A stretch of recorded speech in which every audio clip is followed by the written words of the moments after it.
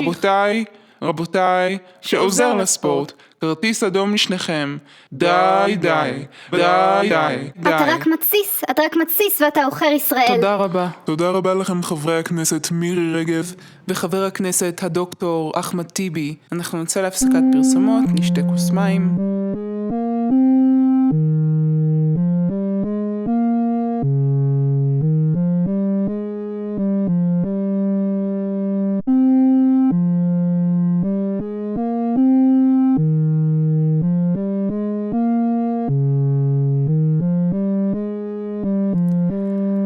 אני שר אלייך, אני אתן את הנשמה, אני שר אלייך, אני אתן את הנשמה, אני שר אלייך, אני אתן את הנשמה, אני שר אלייך, אני אתן את הנשמה, אני שר אלייך, אני אתן את הנשמה, אני שר אלייך, אני אתן את הנשמה.